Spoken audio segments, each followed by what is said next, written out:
श्री प्रतिष्ठान यांच्यातर्फे medical representative अर्थात MR लोकांचा सत्कार करण्यात आला। शुक्रवारी सायंकाळी श्री प्रतिष्ठानचे अध्यक्ष श्रीनिवास संगा यांच्या हस्ते हा कार्यक्रम संपन्न झाला। वैद्यकीय क्षेत्रात दिवस रात्र नागरिकांच्या आरोग्याला लागणारे औषधे हॉस्पिटल आणि कन्सल्टिंग डॉक्टरांकडे पोहोच करण्याचे काम एमआर लोक करत असतात। सोलापूर शहर परिसरात अनेक एमआर दिवस रात्र या कामी सेवा बजावत असतात। त्यामुळे वैद्यकीय क्षेत्रात काम करणाऱ्या या प्रामाणिक एमआर लोकांचा श्री प्रतिष्ठानतर्फे यथोचित सत्कार करण्यात आला। यावेळी श्रीनिवास संगा, पिंटू संगा, तुषार जक्का, अमर बोडा, श्रीनिवास येलगम, अशोक सामल, प्रकाश सामल, गजानन कलागदी, सचिन कामुणी, किशोर मार्गम, बालाजी श्रीचिप्पा, संतोष दांगडे, अंबादास कुडक्याल, संतोष चिटकुल, संतोष सोळे आदी उपस्थित होते।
जमलेल्या माझ्या सर्व मित्रांना नमस्कार।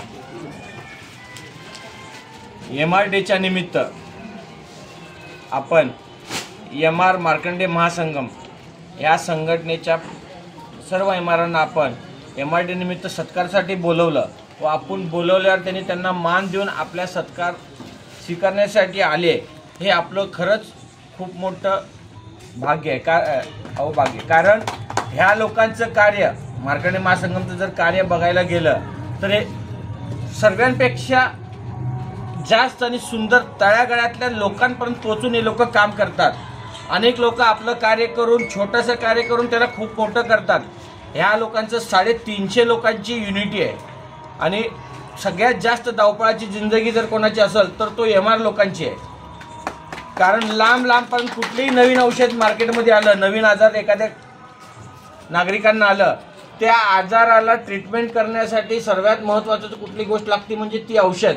ती औषध वेळेवर जनतेला पोहोचलं पाहिजे यासाठी रात्र दिवस न बघता त्याचे मार्केटिंग करून आणि ते कुठल्या आजारावर उपयोगाला येतं हे समजून सांगून यांनी सिटीतल्या, जिल्ह्यातल्या, भारतातल्या प्रत्येक कानाकोपऱ्यात, खेडेगावापर्यंत जाऊन हे लोक औषध तिथं पुरवठा करतात। यांच्या केलेल्या कार्यामुळेच आज कुठल्याही व्यक्तीला एखादा आजार, छोटे मोठे आजार झालं तर यांच्या सगळ्यात मोलाचं सहकार्यामुळे आपण बरं होतो। आपल्याला कुठल्याही मेडिकलमध्ये कुठल्याही आजारावर सहजपणे औषध उपलब्ध होतात। हे केवळ या एमआर बांधवांमुळेच होतात आणि व्यक्तिगत त्यांचं एम आर बांधवांचं संघटना अशी आहे, समाजात त्यांनी अनेक लोकांना ज्यांना शिकण्याची ऐपत नाही, ज्यांची परिस्थिती नाही, ज्यांना मार्गदर्शन नाही, अशा अनेक लोकांना यांनी यांच्या जवळच्या पदरच्या पगारातनं 500,000 रुपये गोळा करून अशा अनेक लोकांना या लोकांनी एज्युकेशन दिलेत व त्यांना एज्युकेशन देऊन त्यांच्याकडनं कुठल्याही प्रकारचा अपेक्षा न करता किंवा मार्केटिंग न करता निस्वार्थ भावनेने आपण ज्या अडचणीतनं पुढे आलो, दुसऱ्यालाही अडचण निर्माण होऊ नये व त्याला मार्गदर्शन आपण केलं पाहिजे, हे अशा चांगल्या स्वच्छ भावनेच्या उद्देशानं एम आर संघटना काम करतात. मी या संघटनेचा ऋणी आहे. असं कार्य तुम्ही करत असाल तर आम्हालाही तुमच्या संघटनेत सभासद म्हणून तुम्ही घ्यावं अशी मी अपेक्षा करतो एम आर संघटनेला. व आम्ही बोलवल्याबद्दल तुम्ही आल्याबद्दल मी तुमच्या सगळ्यांचा आभार मानतो. प्रथमतः मी श्रीनिवास जाऊ संघा यांना आमच्या मार्कंडे एम आर संगमच्या वतीने मी त्यांचे आभार मानतो. का म्हणजे आम्ही हे जे फील्ड आम्ही जॉईन केले नाही म्हटलं तर आता 12 ते 13 वर्ष झाली. 1 ऑगस्ट हा आपण मेडिकल रिप्रेझेंटेटिव्ह डे साजरा करतो, पण आत्तापर्यंत कुठल्याही संस्थांनी किंवा कुठल्याही कार्यकर्त्यांनी आपल्या एक मेडिकल रिप्रेझेंटेटिव्हचा असा सत्कार समारंभ करावा ही सुद्धा गोष्ट त्यांच्या म्हणजे कोणाच्याही डोक्यात आलेली नाही आहे. ते आमचा संघर्ष किंवा आमचं काम पाहून ते त्यांचं जे प्रथमतः डोक्यात आलेलं आहे, तर ते आमच्या मार्कंडे महासंघाच्या वतीने मी प्रथमतः त्यांना मी आभार मानतो. आणि आमच्या वतीने मी पहिलं माझे 2 शब्द बोलण्या अगोदर मी अंबादास गड्डम यांना विनंती करतो की त्यांनी हे आम्हाला सत्काराची संधी दिली त्याबद्दल आम्ही तुमचा एक पुष्पगुच्छ आणि शाल देऊन प्रथमतः मी तुमचे आभार मानतो.